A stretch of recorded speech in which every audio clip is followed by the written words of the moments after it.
Hola, buenas tardes, querido hermano. Me complace mucho el que estemos reunidos para, en esta semana de oración, continuar con los temas que se van estudiando y que podamos estar lo más unidos posible cada tarde en esta semana de oración.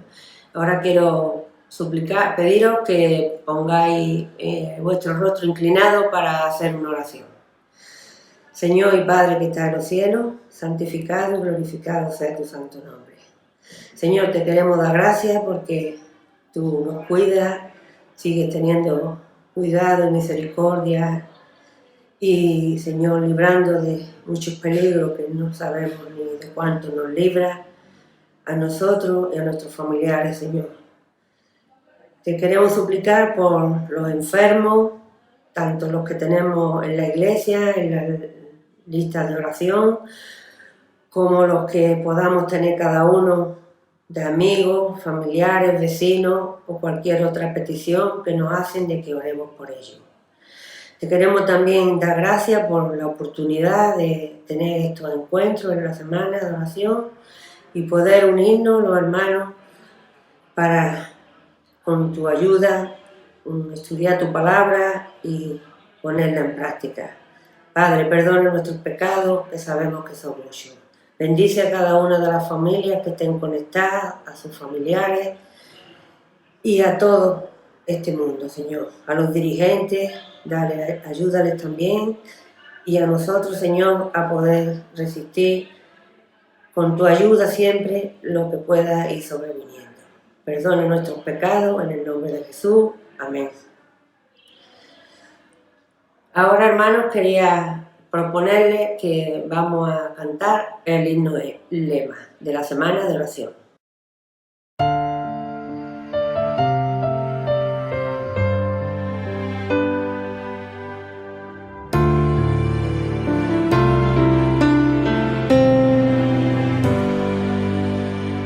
Ven, Señor, transfórmame en tu siervo.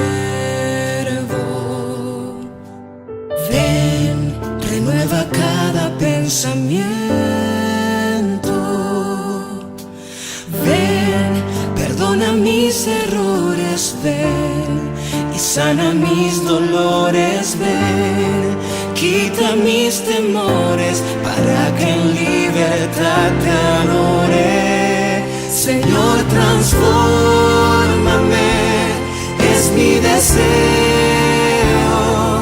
Crea en mí un corazón nuevo que guarde tesoros en el cielo. Dios, transfórmame y lávame entero. Solo tu sangre tiene el poder de purificar. Transfórmame.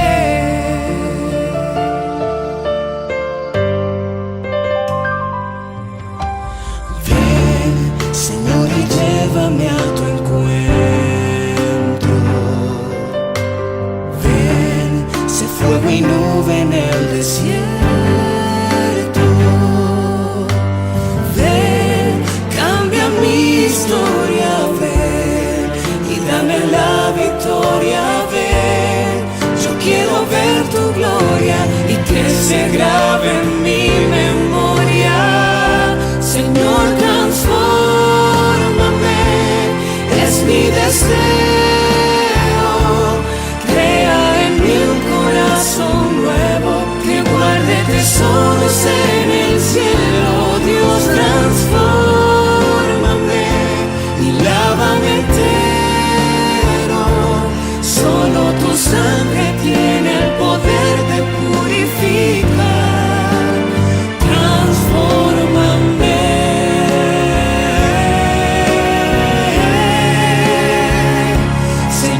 Transfórmame, es mi deseo. Crea en mí un corazón nuevo que guarde tesoros en el cielo. Dios, transfórmame y lávame entero. Solo tu sangre tiene el poder de purificar.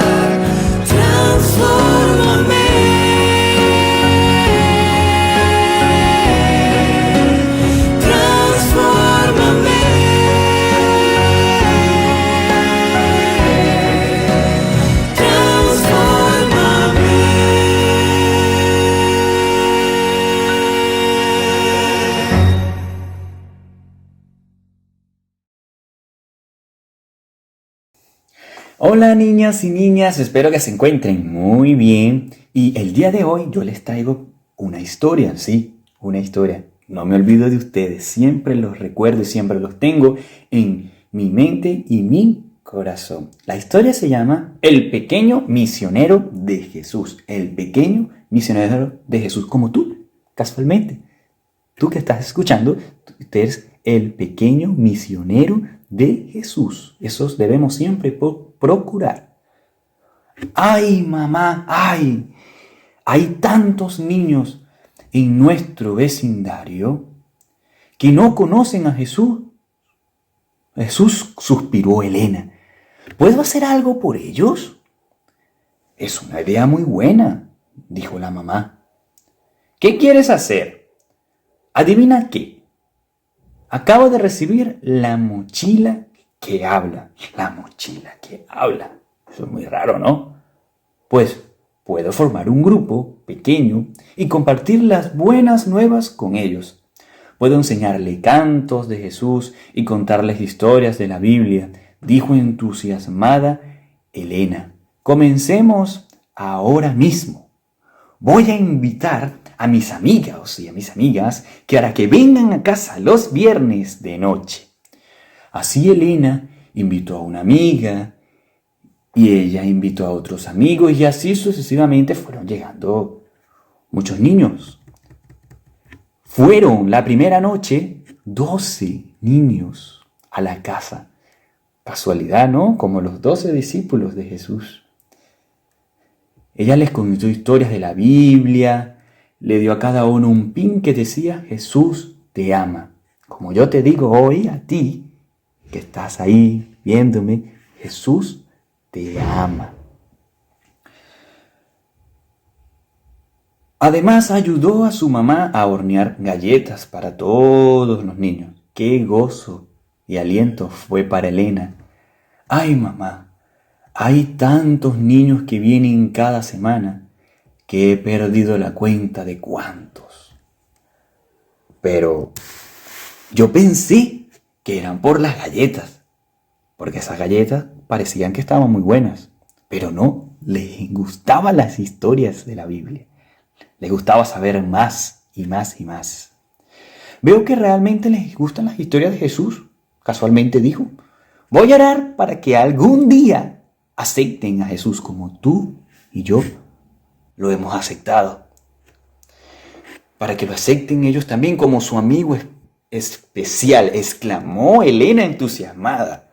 Después de un año de coordinar el grupo pequeño, varios de sus amigos aceptaron a Jesús y fueron bautizados. ¡Qué gozo tan grande llenó el corazón de Elena al ver que todos esos niños conocieron a Jesús! Así como tú los conoces. Y si no lo conoces, pues te invito a que conozcas cada día más de Jesús en sus historias, en sus canciones. En la historia de Elena, tú también puedes ser el protagonista. Sí, no solamente Elena lo puede hacer, tú también lo puedes hacer. Tú puedes formar un grupo pequeño, tú puedes invitar a sus amiguitos del colegio, tus amiguitos del fútbol, de la música, de donde tú estés, y formar un grupo y predicar sobre Jesús. Y enseñarles el amor que tú sientes por Jesús, pues compartírselo a ellos. Los invito a que sean misioneros de Jesús. Por cada cosa que ustedes hagan, pues predicando y hablando del amor de Jesús, pues es algo grande que Jesús lo reconoce. Y ya que estamos en un momento donde todavía tenemos mascarillas, ¿sí? Siempre estamos utilizando las mascarillas. A veces es muy difícil mantener ese contacto. ¿Cómo predicamos y cómo llegamos a las personas si tenemos una barrera? Esto es una barrera de seguridad, pues todo el tiempo no podemos acercarnos mucho ni hablar mucho, pero siempre Dios, en medio de esa circunstancia, nos da la oportunidad de que nosotros desarrollemos nuevas ideas, así como Elena, de predicar la palabra de Dios. Y yo quiero que, ven, ustedes se acerquen y se acerquen más y recuerden, Javi los quiere mucho y quiere que ustedes sean misioneros como Jesús y prediquen la palabra a todo el mundo. Que tengan un buen día y adiós, nos vemos hasta la próxima. Los quiero mucho. Adiós.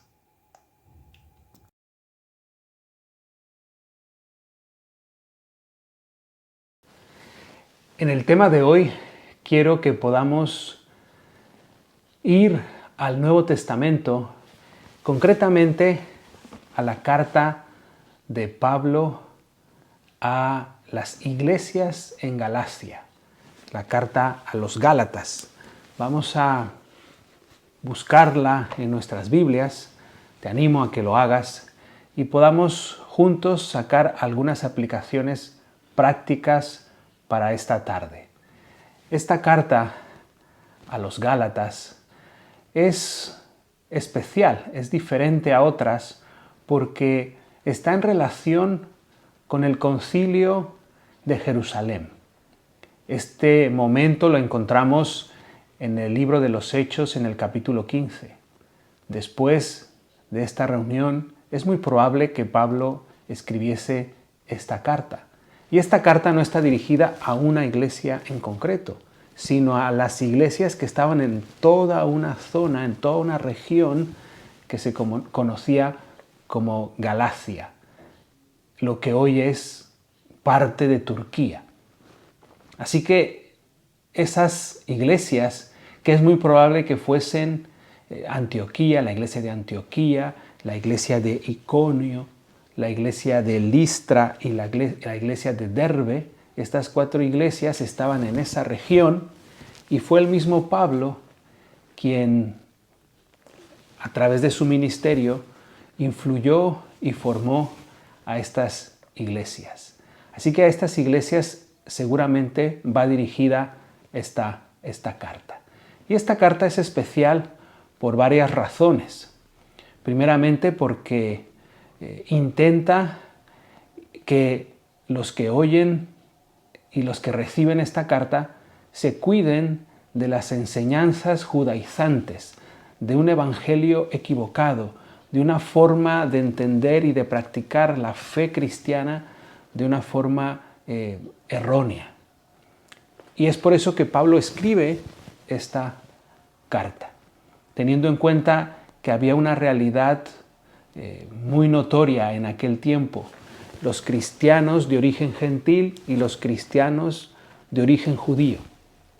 Y una de las situaciones que traía conflicto era el tema de la circuncisión y otros elementos que los judíos cristianos intentaban poner como obligación para los gentiles cristianos. Las personas que no venían con ese bagaje cultural y religioso del judaísmo, venían y ellos les exigían y les pedían que hiciesen antes esos ritos, o podríamos decir, les pedían que fuesen primero judíos antes que cristianos. Y eso no era correcto, eso no estaba bien. Así que Pablo, inspirado por el Señor, escribe esta carta. Y es muy interesante porque hay una parte en el capítulo 2 donde nos habla de cómo él confronta a Pedro, cómo él confronta la actitud de Pedro. Hoy en día nadie en una iglesia cristiana pide la circuncisión para que alguien se bautice, pero aún ese espíritu, esa actitud sigue presente entre nosotros y está personificada en la actitud de Pedro. Nos dice aquí en Gálatas capítulo 2 que Pedro vino a Antioquía. A partir del versículo 11 encontramos este relato y dice que cuando estaba con los gentiles se reunía y compartía con ellos, se sentaba en la misma mesa, pero en cuanto venían los cristianos de origen judío, él ya no se sentaba con ellos.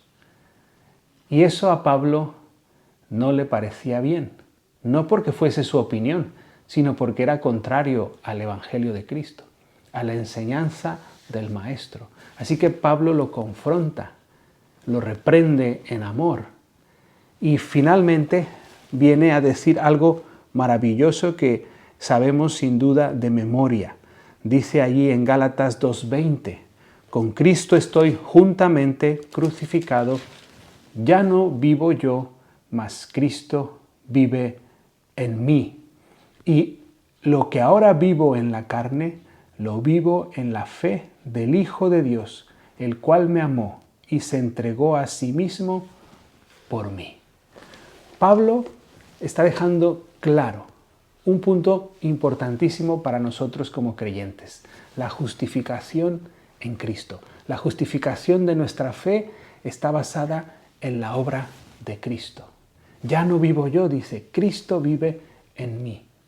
Cuán importante es para nosotros tener clara esta idea y vivir mientras caminamos por este rumbo hacia casa, mientras hacemos este camino hacia nuestro hogar celestial, vivir justificados, vivir en Cristo, superar nuestras diferencias en Cristo, nuestras formas culturales de vivir, superarlas en Cristo, nuestra manera de entender el cristianismo, el adventismo, superar esas diferencias en Cristo. Ya no vivo yo, es Cristo quien vive en mí. Y Pablo lo tiene claro. Y Pablo reconoce que no son las obras las que me justifican, sino la fe viva, la fe que obra, la fe que actúa, como pasó en el caso de Abraham.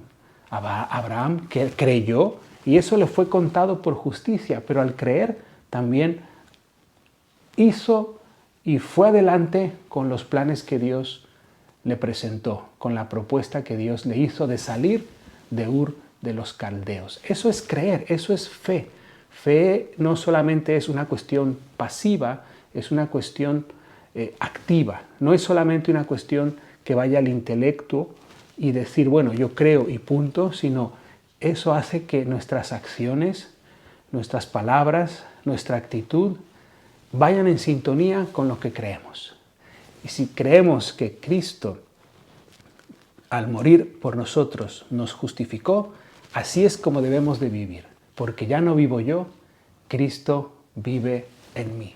Así que fue algo muy importante que Pablo dejó claro para las iglesias de esta zona, de Galacia. Y también en este libro, en esta carta, mejor dicho, encontramos otra enseñanza muy importante que quiero resaltar. Pablo deja claro cuál es el sistema de fe bíblico, cuál es el sistema de fe y cuál es el resultado. Esta fe, este sistema de fe se inicia en el creer en Cristo. Y fijaros aquí en el capítulo 3, hay un detalle muy importante que quiero también compartir. Gálatas capítulo 3, aquí encontramos en el versículo 24. Dice, de manera que la ley ha sido nuestro guía para llevarnos a Cristo. En este sistema de fe, la ley tiene esa función. La ley no me justifica, la ley no me santifica, sino que la ley me lleva a Cristo, que es el que me salva, que es el quien me santifica. Y entonces dice, a fin de que fuésemos justificados por Él. Pero ahora que ha venido la fe, ya no estamos bajo un guía, porque todos sois hijos de Dios por la fe en Cristo Jesús. Pues todos los que habéis sido bautizados en Cristo, de Cristo estáis revestidos. Y ya no hay judío ni griego, ni esclavo ni libre, no hay hombre ni mujer, porque todos vosotros sois uno en Cristo Jesús. A los ojos de nuestro Cristo Jesús, de nuestro Salvador, de nuestro Señor Jesucristo, todos somos de igual valor. Esto es muy importante, es revelador, es realmente de impacto para nuestras vidas. En el tiempo de Pablo, como también en nuestro tiempo, todavía existe esa idea jerárquica, esa idea de dar valor a según quién o dar menos valor a según qué otras personas. Pero aquí Pablo lo deja claro. Es verdad, tenemos roles distintos. En su tiempo había esclavos y había libres. No, esto no quiere decir que ya no iba a haber esclavos o que todos iban a ser libres o que todos iban a ser esclavos. No, ese no es el punto. El punto es que en el sistema de fe bíblico, en el sistema de fe de Dios, ante Él todos somos de gran valor. Todos tenemos el mismo valor.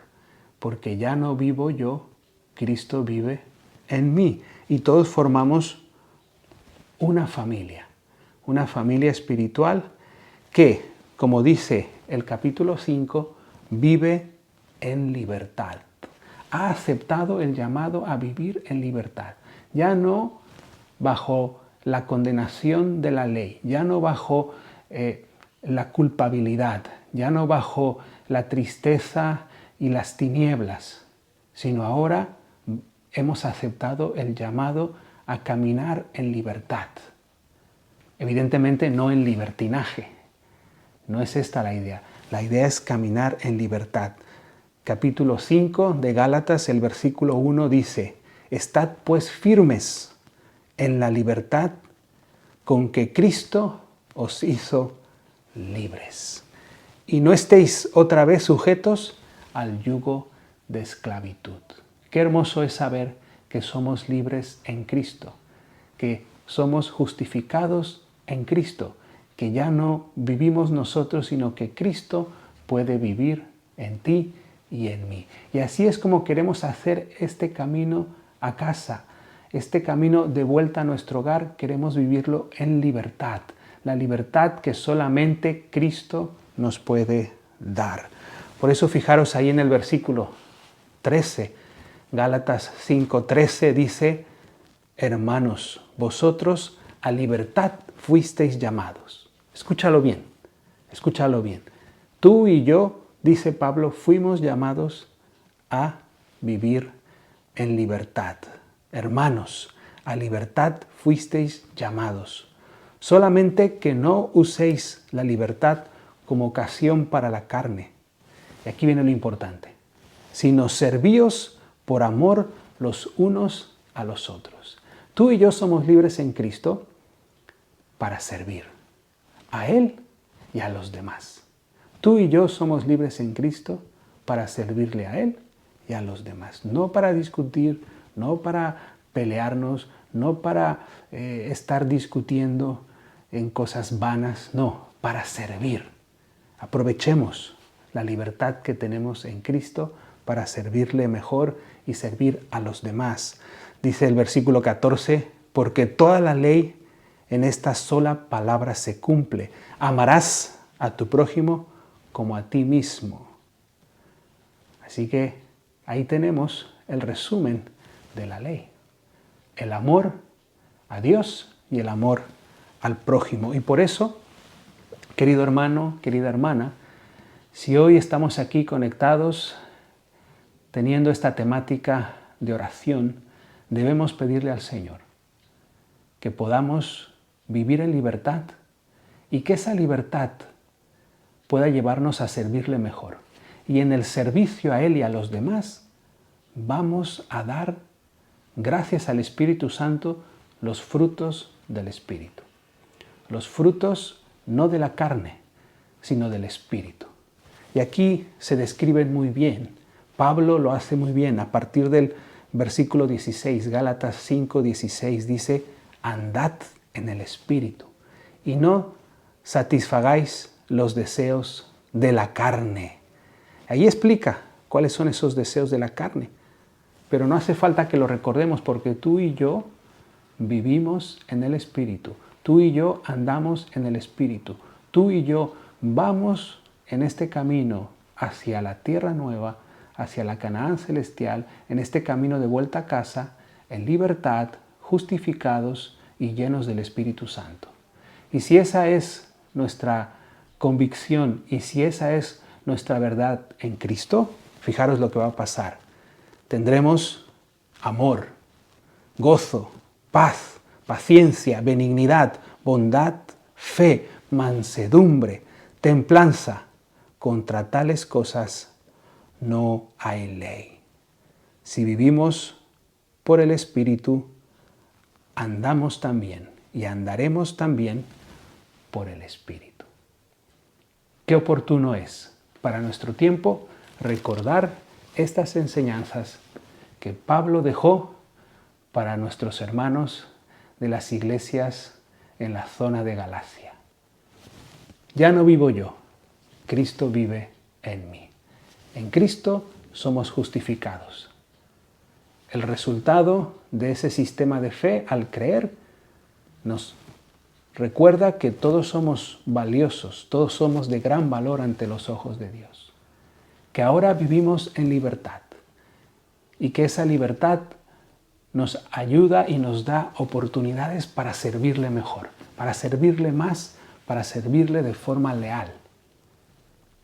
Y así juntos, hermanos y hermanas, de la mano del Señor, caminando hacia ese momento de poder encontrarnos con Él nuevamente, podremos dar los frutos del Espíritu. Amor, sobre todo amor. Que el Señor os bendiga, que el Señor nos ayude para seguir caminando y dando frutos para honra y gloria de Él. Te quiero pedir que inclines tu rostro para tener una palabra de oración. Querido Padre, te quiero dar gracias por el mensaje de esta noche, por esta carta que el apóstol Pablo escribió hace ya varios años atrás, pero de gran actualidad y de utilidad para nosotros como iglesia remanente, como hijos tuyos que esperamos tu venida. Que andemos en libertad, Señor, y que andemos de tu mano para servirte más y mejor, y para que por medio del Espíritu Santo en nosotros podamos dar frutos, los frutos del Espíritu que tú tanto anhelas ver en cada uno de nosotros. Bendice a cada hermano y hermana aquí presente, a cada joven, señorita, niño y niña que en estos momentos estamos reunidos a través de Internet. Pido una bendición para cada familia aquí representada, para todos aquellos que puedan oír este mensaje, Señor. Que puedas tú cautivar nuestro ser, nuestro corazón, para aceptar tu llamado de vivir en libertad. Todo esto, Señor, te lo pido por los méritos de Cristo Jesús. Amén. Muy bien, querida hermana, querido hermano, ahora solamente me resta invitarte a que mañana puedas acompañarnos y los que deseen ahora continuar a través del enlace de Zoom que se hace llegar a todos, pues vamos a encontrarnos para tener unos momentos de oración. Que el Señor os bendiga.